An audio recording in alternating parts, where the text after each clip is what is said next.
BFM Business. Innover pour le commerce. Le débat.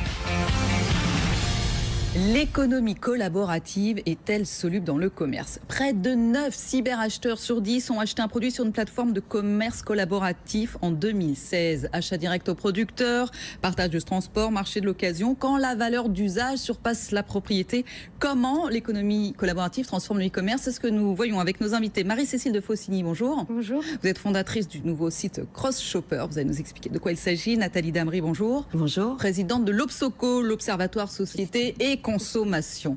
Cross Shopper, ça a été lancé en février dernier, un comparateur de prix collaboratif. Comment ça marche tout simplement? C'est très simple. Cross Shopper est un site où on peut demander à ses utilisateurs de s'occuper de la recherche du meilleur prix à votre place. Donc vous postez sur le site l'article que vous souhaitez acheter. La communauté fait ses recherches de meilleur prix et vous recevez les résultats en 24 heures sur du neuf et de l'occasion. Donc combien de personnes finalement? Vous avez une communauté de quoi? 2000 personnes? 2700 personnes. 2700, bah ouais, ça grandit vite. Et je me rappelle, vous venez de vous lancer. Finalement, combien de personnes cherchent pour les autres? À peu près 15% de la communauté cherche pour les autres. Et comment sont-ils rémunérés? Alors, ils sont rémunérés sous forme de points qui peuvent convertir en bons d'achat ou en euros. C'est ça, parce qu'il faut quand même une petite carotte quand même pour que les gens cherchent. C'est pas juste pour le plaisir de faire plaisir aux autres consommateurs. Il y a un peu de tout. En fait, je pense que l'élément très fort qui leur donne envie de chercher, c'est le côté jeu. En fait, il y a un prix de départ et il faut battre ce prix de départ. Et donc, il y a dans un temps imparti, bien sûr. Et donc, c'est cet aspect-là qui fait que les gens reviennent et ont envie de tiens, quelqu'un trouvait moins cher que moi, mais non, je vais trouver encore moins cher, etc. Donc il y a un petit côté compétition. Nathalie Damry, c'est tout à fait dans l'air du temps. Ça. Je regardais, il y a une autre start-up toulousaine qui, elle, propose de tester le produit de votre choix avec un particulier qui le possède déjà. Ça, c'est Dimouze. On sent de plus en plus une espèce d'entraide entre consommateurs. Il y a d'une part une entraide, parce que cette entraide, en fait, on voit ce qu'elle fait en termes de consommation, c'est qu'elle redonne un peu de rêve à la consommation. Le constat général, c'est que la consommation classique telle qu'on l'a connue avec les 30 Glorieuses, elle est en train un peu de s'épuiser en matière de rêve, de fantasme, et le fait que les consommateurs entrent dans ce jeu et jouent aux marchands, entre guillemets, redonne un nouveau souffle à la consommation.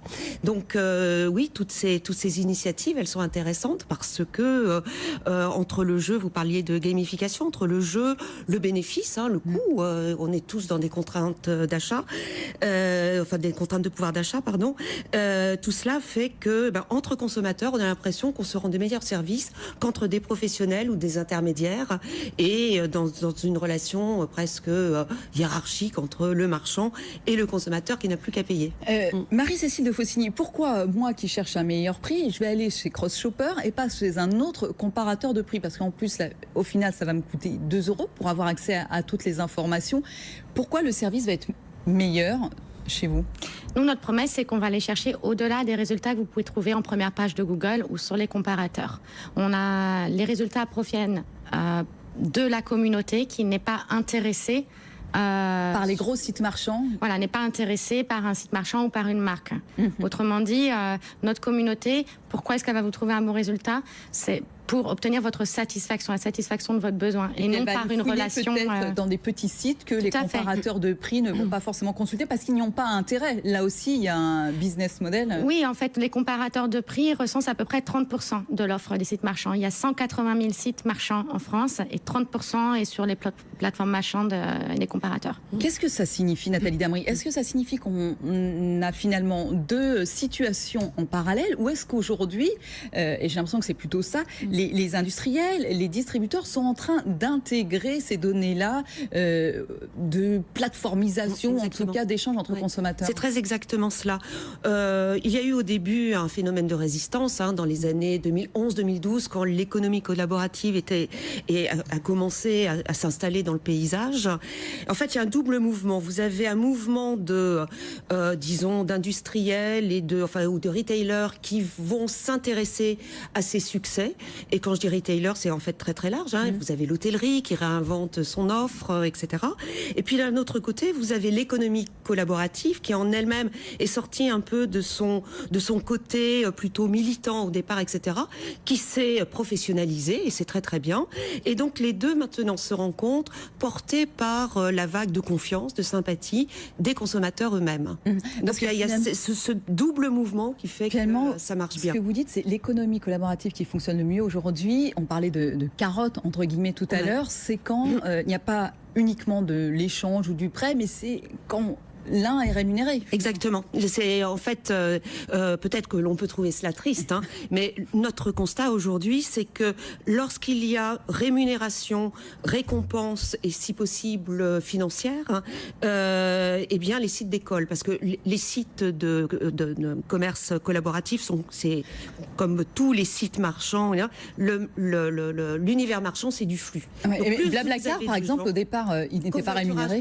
C'était gratuit en tout cas. Le conducteur n'était pas rémunéré pour sa prestation, ça marchait, ça vivotait. Du coup, le modèle a été transformé, c'est appelé Blablacar, mais avec une rémunération du conducteur, et ça a explosé. Et c'est la réussite que l'on connaît aujourd'hui.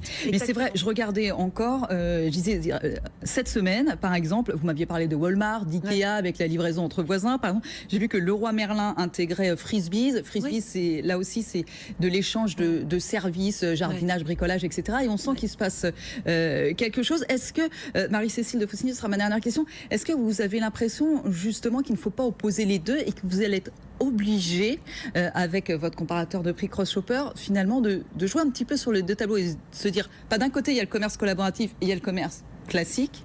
Il faut jouer sur les deux tableaux. Oui, c'est vrai que nous, on a une approche un peu différente. Certes, c'est collaboratif puisque ce sont des particuliers qui s'échangent des bons plans et qui s'entraident. Par contre, l'objet ultime de CrossShopper.com, c'est de pouvoir satisfaire un besoin. Aujourd'hui, il y a pléthore d'offres, mais ce qu'on valorise, nous, c'est la pertinence et la bonne foi des shoppers qui vont aller chercher, répondre à un besoin précis et non pas une multitude de résultats. C'est ça, parce qu'il y a trop de choix. Il y a trop de choix. L'hyper-choix est un réel problème aujourd'hui pour le consommateur. Dernière question, Nathalie Damry. Le commerce collaboratif résistera-t-il à la reprise économique? Parce que finalement, il est né un petit peu avec le creux. C'est 2008, c'est vraiment cela le contexte.